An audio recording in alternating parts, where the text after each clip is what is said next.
Topic है application of Poisson equation. देखो exam में क्वेश्चन कैसे बनता है यहाँ से, using the Poisson equation calculate the potential and the intensity of electric field in the space between two parallel plates charged with potential phi1 and phi2 and there is uniformly charged distribution between the plates। Last lecture यदि अभी तक आपने attend नहीं किया है तो मेरी request है प्लीज इस लेक्चर को अटेंड करने से पहले प्रीवियस वाला लेक्चर अटेंड करें, क्योंकि वहां पे भी हमने इसी टाइप का एक क्वेश्चन सिंप्लीफाई किया था।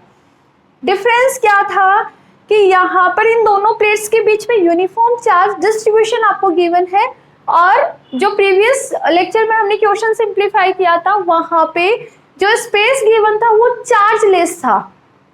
दैट टाइम हम पोटेंशियल और इलेक्ट्रिक फील्ड इंटेंसिटी कैसे कैलकुलेट कर रहे थे, by the Laplace equation. But here we use Poisson equation. Why? Because आपको दोनों यूनिफॉर्म प्लेट्स के बीच में चार्ज डिस्ट्रीब्यूशन गिवन है। क्या गिवन है? चार्ज डिस्ट्रीब्यूशन गिवन है, और उन दोनों प्लेट्स के बीच में किसी एक पॉइंट पे हमें पोटेंशियल और इलेक्ट्रिक फील्ड इंटेंसिटी कैलकुलेट करनी है। तो इसके लिए हम क्या करेंगे, पॉइजन इक्वेशन को यूज में लेंगे। तो आप इसके हेडिंग ये भी डाल सकते हैं, application of Poisson equation, application of Poisson's equation, ये लिख लो आप, ज्यादा बेटर है। ठीक है, हेडिंग आप ये डालो, हेडिंग डालो, उसके बाद क्वेश्चन लिखो, उसके बाद हम ये डेरिवेशन सिंप्लीफाई करते हैं। ठीक है, तो क्या करें, अगेन कार्टेशियन कोऑर्डिनेट सिस्टम बना देते हैं। ये लो कार्टेशियन कोऑर्डिनेट सिस्टम हमने कंसीडर कर लिया, एक्स वाई और जेड। टू पैरेलल प्लेट्स हमें ड्रॉ करनी है, तो ये लो हमने टू पैरेलल प्लेट्स ड्रॉ कर दी, एक ये रही, ठीक है, और एक इस तरह से हम ओरिजिन पे ले लेते हैं। ये ऑरिजिन, ये रही एक प्लेट और ये रही आपकी सेकंड प्लेट। दोनों के बीच में डिस्टेंस है स्मॉल डी।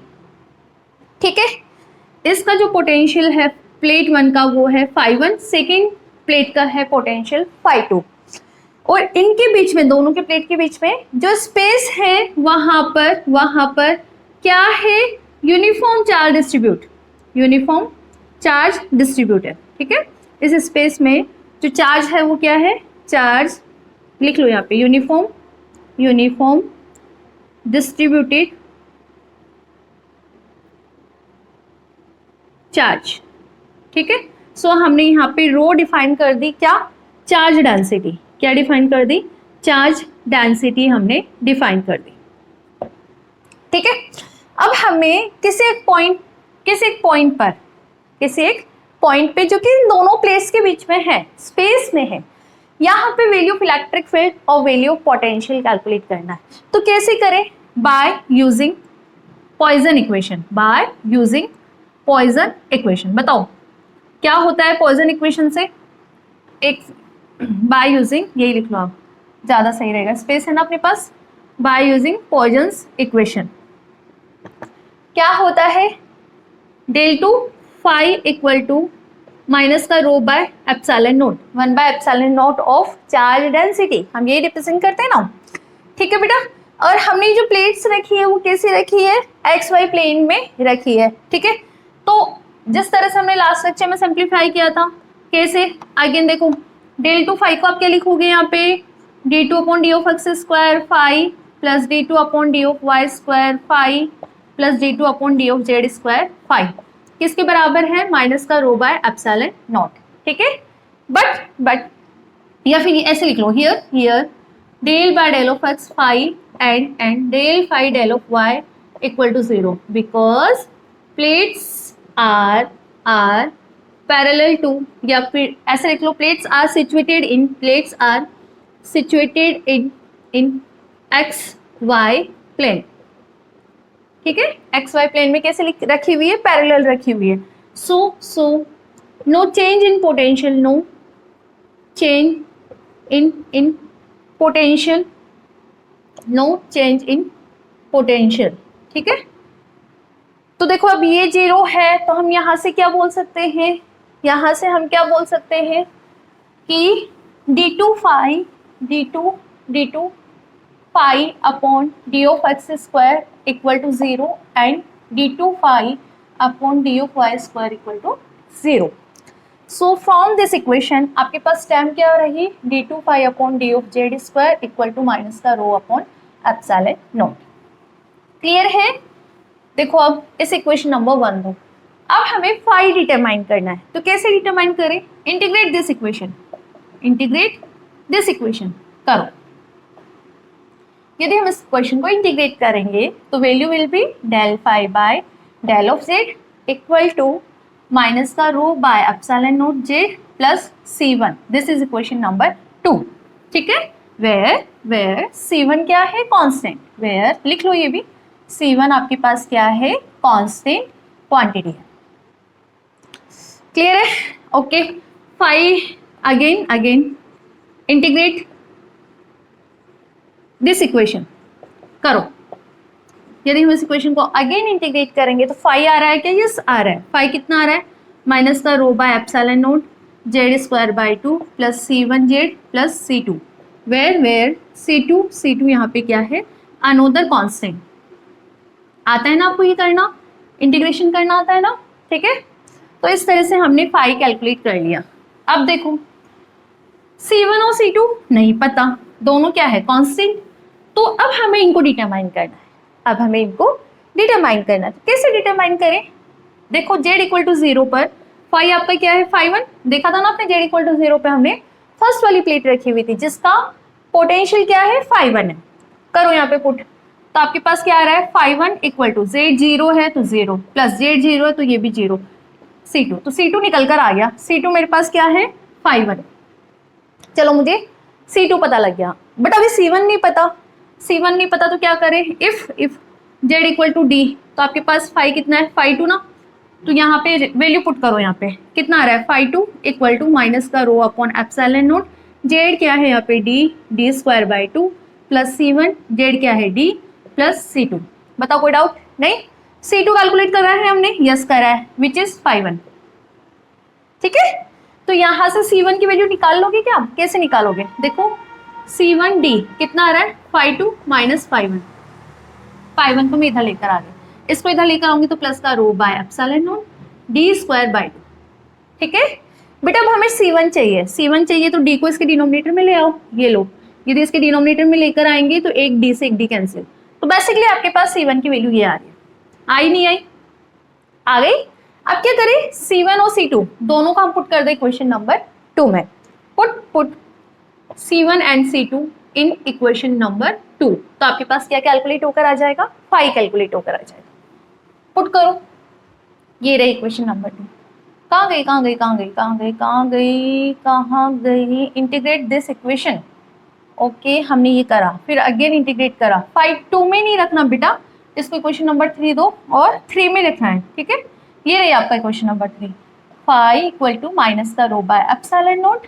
ठीक है, जेड स्क्वायर है मेरे पास is divide by 2 plus c1 Z. c1 जाओ, c1 कहाँ है? ढूंढो. ये रहा.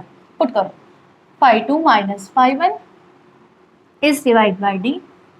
ठीक है, दो टर्म है यहाँ पे, तो मैं डायरेक्ट जेड से मल्टीप्लाई करके दोनों को सेपरेट लिख रही हूँ. Z plus row by epsilon not. ठीक है, रो बाय एप्सिलॉन नॉट आपके पास है यहाँ पे multiple d by 2 multiple Z. बेटा मैंने यहाँ पे c1 की वैल्यू पुट करी है यहाँ पे. ठीक है, प्लस c2 क्या है? c2 हमने कैलकुलेट करा विच इज फाई 1. ये एक्सप्रेशन निकल कर आ रहा है. आगे आपका भी ठीक है. आगे देखो, आगे करें इसको सिंप्लीफाई. कैसे करें सिंप्लीफाई? देखो फाई इक्वल टू एक में इस टर्म की बात करूं और एक में इस टर्म की बात करूं. ठीक है, दोनों में क्या कॉमन आ रहा है? रो upon epsilon not 2 row upon epsilon not और जेड. ये वैल्यू कॉमन आ रही है, तो अंदर क्या रहेगा आपका? d minus Z. दोनों टर्म में से मैंने ये वैल्यूज कॉमन लिया है. क्लियर है ना?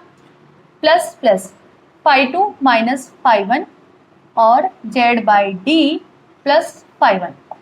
ये वैल्यू आ रही है आपके पास, वैल्यू किसकी? पोटेंशियल की.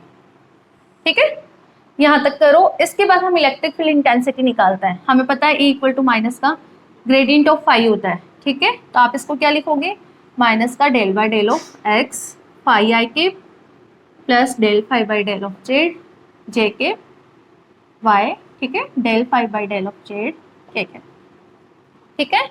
अब देखो यहाँ पर ये टर्म जीरो, ये term zero, because X Y plane में आपने रखा है, तो ये फाई की वैल्यू तो एक्स और वाई दोनों एक्स के रेस्पेक्ट में चेंज ही नहीं हो रही है। तो ई बेसिकली फॉर्मूला क्या बना, del phi by del of z z के। इट मीन जो ये वैल्यू गिवन है आपको इक्वेशन नंबर 4, इसका हमें जेड के रेस्पेक्ट में क्या करना है, डिफ्रेंशिएशन करना है। तो पहले यहाँ तक लिख लो, इसके बाद में आपको सिंप्लीफाई करके बताती हूँ। कर दे डिफ्रेंशिएशन, देखो यहाँ से पुट करो फाई की वैल्यू, तो ई इक्वल टू माइनस का del by del of Z, phi ये रहा, दोनों को सेपरेट करके लिख लो, तो rho Z D upon 2 epsilon naught minus rho Z square upon 2 epsilon naught plus plus phi 2 minus phi 1 Z by D plus phi 1। ये हमारा एक्सप्रेशन है और ये लो के कैप, ठीक है। करो जेड के रेस्पेक्ट में करेंगे तो 1, तो आपके पास remaining term is rho D, minus आगे रख लो ना, अपॉन 2 एप्सिलॉन नॉट। यहाँ पे करोगे आप जेड के रेस्पेक्ट में तो कितना आएगा 2z, तो माइनस का 2 रो जेड अपॉन 2 एप्सिलॉन नॉट। दोनों में से जो वैल्यूज कॉमन आ रही है, कॉमन ले लो, क्या क्या कॉमन आ रही है, देखो rho upon 2 epsilon naught common आ रही है, तो value will be remaining is D minus का 2z, ठीक है। आगे बढ़ो, ये रहा प्लस जेड का जेड के रेस्पेक्ट में 1, तो phi 2 minus phi 1 is divide by D, ये फाई 1 का तो 0 होगा, तो plus phi 2 minus phi 1 is divide by D. This is your expression, और यहाँ पे आपके के केप लगाना, ठीक है, और माइनस साइन आ गया। This is value of electric field. Basically Z के रेस्पेक्ट में हमें डिफरेंशिएशन करना है, वो आप इजीली कर लोगे। तो इस तरह से हमने वैल्यू पोटेंशियल कैलकुलेट करी है। क्वेश्चन में ध्यान रखना, क्वेश्चन अच्छे से पढ़ना, वहाँ पे Laplace equation Poisson equation given हो या नहीं हो, बाय यूजिंग लिखा हुआ या नहीं लिखा हुआ हो, दो पैरेलल प्लेट्स गिवन है, यदि उन दोनों के बीच में स्पेस चार्जलेस है तो लाप्लास इक्वेशन यूज में लोगे, बट इन दोनों इक्वेशन के बीच में यूनिफॉर्म चार्ज डिस्ट्रीब्यूट है, दैट टाइम आप क्या यूज में लोगे, सिंप्लीफाई करने के लिए पॉइसन इक्वेशन यूज में लोगे, ठीक है।